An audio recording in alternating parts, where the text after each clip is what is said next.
कल माननीय प्रधानमंत्री जी सभी माननीय मुख्यमंत्रियों के साथ लगभग 6 घंटा चर्चा की, विस्तार से चर्चा किए।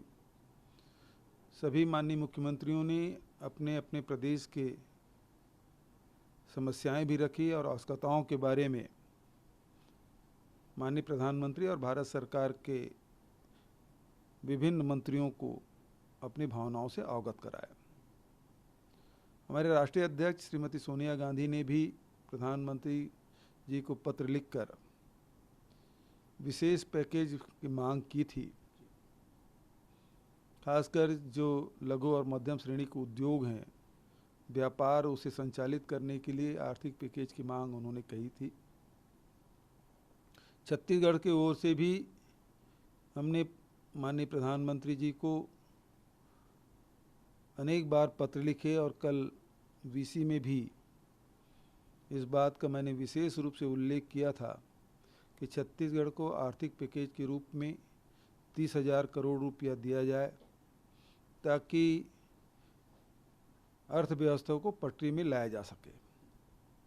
ये पैकेज पहले ही घोषित हो जाना चाहिए था, विलम्ब हुआ है, लेकिन अभी ये स्पष्ट नहीं है कि इस पैकेज में क्या क्या होगा। मजदूरों के लिए, किसानों के लिए, व्यापारियों के लिए, लघु और मध्यम उद्योगों के लिए।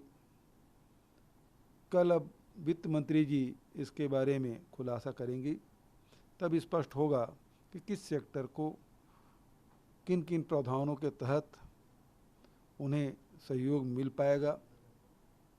राज्य सरकार को भी इसमें कितना मिल पाया है, क्योंकि राज्य सरकार के पास बड़ी जिम्मेदारी है, चाहे सिंचाई योजना हो, चाहे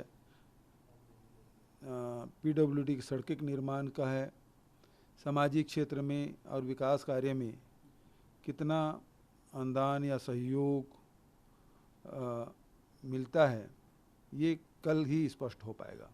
सर, लॉकडाउन को आगे बढ़ाने की बात कही जा रही है कि प्रधानमंत्री ने कहा कि 18 मई तक हम बता देंगे कि किस तरीके का नया लॉकडाउन होगा, लेकिन जिस तरीके से स्टेट से सुझाव आए हैं उन्हीं के सुझाव के आधार पर लॉकडाउन आगे बढ़ाया जाए। हमने कल ही प्रधानमंत्री जी से कह दिया था कि ये रेड जोन है, ऑरेंज जोन है, ग्रीन जोन है, इसे डिक्लेयर करने का अधिकार राज्य सरकार के पास होना चाहिए। राज्य के भीतर गतिविधि संचालित करने का अधिकार भी राज्य सरकार को होना चाहिए।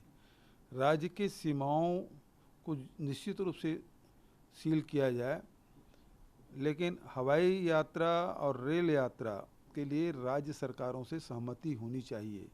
ये बात भी अनेक मुख्यमंत्रियों ने कही, मैंने भी ये बात कही थी। सर, आखिरी प्रश्न सर, राहुल गांधी जी ने ट्वीट किया था सर, उन्होंने ये कहा कि जो भी श्रमिक लोग सड़क पे चल रहे हैं, मोदी जी आज ये घोषणा करें कि वो सुरक्षित अपने घर पहुंचे और उनके सबके अकाउंट में लगभग 7,500 कम से कम उनके अकाउंट में आना चाहिए। मैं राहुल जी के इस प्रस्ताव का समर्थन करता हूं क्योंकि छत्तीसगढ़ हिंदुस्तान के मध्य में पड़ता है और इस कारण से जो उत्तर भारत के जितने श्रमिक दक्षिण गए थे,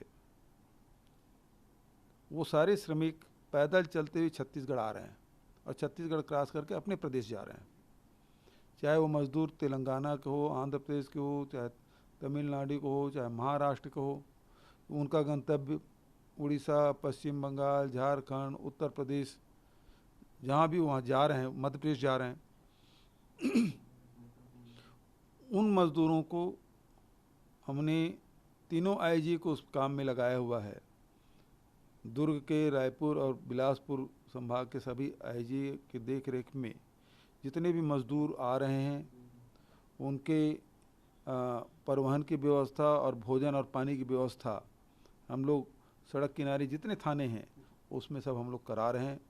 लेकिन बहुत भयावह स्थिति है, पूरे परिवार के साथ, पूरे बच्चे को गोद में लेकर, सर में बोझा लेकर वो पैदल सैकड़ों किलोमीटर जा रहे हैं और ये बेहद दर्दनाक स्थिति है।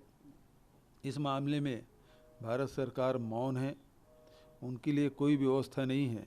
लेकिन हम राज्य के सीमित संसाधन से हमारे अधिकारी अन्य कार्यों में भी लगे हुए हैं। यहाँ के प्रदेश के कानून व्यवस्था के साथ साथ जो कोरोना के लिए लड़ने के लिए लगे हुए हैं, लेकिन जो दूसरे प्रदेश के जो मज़दूर यहाँ प्रवेश कर रहे हैं और अपने राज्य में जा रहे हैं, उनकी भी व्यवस्था हम कर रहे हैं। लेकिन भारत सरकार को इस मामले में सोचना चाहिए।